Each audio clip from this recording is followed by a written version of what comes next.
सरकार का विरोध करना, सरकार की नीतियों का विरोध करना हर आदमी का लोकतांत्रिक अधिकार है। मामला यह था, जब धारा 370 हटाई कश्मीर से, तो एक प्रोफेसर थे यूनिवर्सिटी के, उन्होंने एक सोशल मीडिया पे पोस्ट लिखी और विरोध किया धारा 370 हटाने का। उनके ऊपर मुकदमा दर्ज हुआ।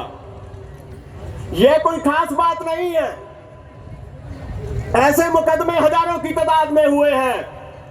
खास बात यह है कि सुप्रीम कोर्ट को एक जो बुनियादी हक है, जो बेसिक हक है, उसको दोहराना पड़ा।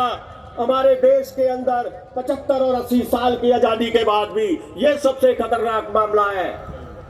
लोगों के सरकार के विरोध को देश का विरोध मान लिया गया है, मोदी के विरोध को भगवान का विरोध मान लिया गया है, और देश के हजारों हजार लोग जेलों के अंदर कैद हैं। 4-4, 5-5 साल से ट्रायल शुरू नहीं हुए, जेलों के अंदर बंद है। ये हमारे देश का हाल है। आपने देखा, आपके रोहतक की बच्ची थी नारवाल, स्टूडेंट थे, 20-20, 21-21, 22 साल के बच्चे, उनको राज्य का दुश्मन मानकर 1.5, 2-2 साल तक जेलों में रखा गया। क्यों? क्योंकि उन्होंने सरकार की नीतियों को विरोध करने की जरूरत की थी। यह है हमारे देश का हाल आज। हमारे देश के अंदर महिलाओं की बात हो रही थी। इस देश में महिलाओं के खिलाफ अत्याचार पहले भी होते रहे हैं, इस बात से इनकार नहीं है। आरोपियों को बचाने के प्रयास भी होते रहे हैं, इसमें इनकार नहीं है। लेकिन जिस बेशर्मी की हद तक इस देश में सत्ताधारी लोग पहुंच गए हैं, वो इस देश ने पहले कभी नहीं देखा। पहले कम से कम ये नहीं होता था, बचाने की कोशिश होती थी, लेकिन बलात्कार के आरोपियों के हक में, हत्या के आरोपियों के हक में लोग सड़कों पर जुलूस निकालने नहीं आते थे, उनका स्वागत नहीं होता था, उनको संस्कारी ब्राह्मण कहने की हिम्मत किसी की नहीं होती थी। लेकिन आप निकाल करके देखिए, पिछले 2014 के बाद मेरी बहनें बैठी हैं बड़ी तादाद के अंदर यहाँ पर। बहनों, याद करो कठुआ कैंट को, एक 4 साल की बच्ची के साथ गैंग रेप होता है, उसकी हत्या की जाती है, और उसके बाद क्या होता है मालूम है? जम्मू के वकील जुलूस निकालते हैं सड़कों में। किसके हक में? उस बच्ची के हक में नहीं, बलात्कारियों के हक में। जम्मू कश्मीर की सरकार के 2 मंत्री भी सड़कों में उस जुलूस के साथ शामिल होते हैं, बलात्कारियों के हक में। आपने मेरी बहन से सुना कि कैसे हाथरस के कांड के अंदर उनका स्वागत किया गया, बिल्किस बानो के मामले में उनका स्वागत किया गया। यहां लिंचिंग होती है धर्म के आधार पर, और हमारी देश की सरकार का केंद्रीय मंत्री जेल में जाकर जब उनको जमानत मिलती है, हत्या के उन आरोपियों को उनका स्वागत करता है।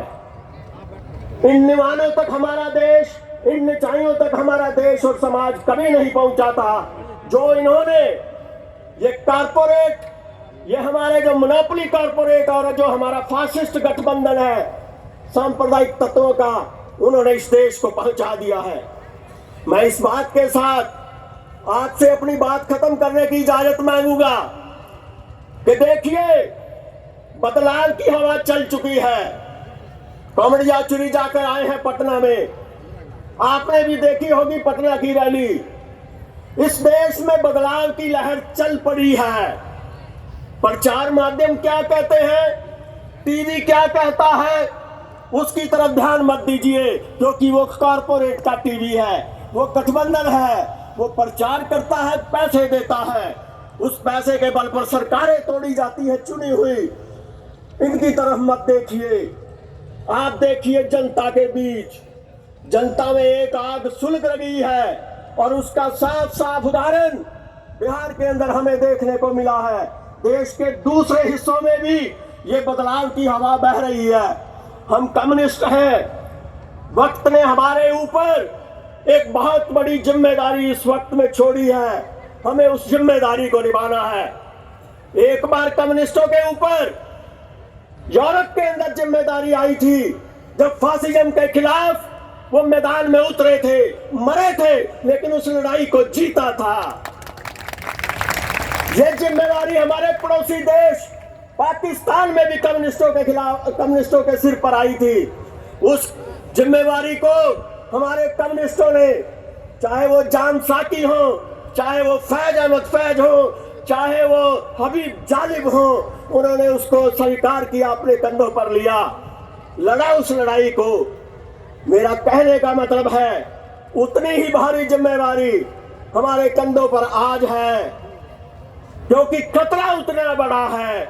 और मुझे उम्मीद है हम सब लोग लाल झंडे के सिपाही उस जिम्मेदारी को अपनी पूरी तनदेही के साथ, अपने लगन के साथ निभाएंगे और आने वाले चुनाव में फासिस्ट और कारपोरेट के गठबंधन को मात देंगे। इन्हीं शब्दों के साथ आपका बहुत बहुत शुक्रिया, धन्यवाद। धन्यवाद कामिड बख्शी का। अब अगले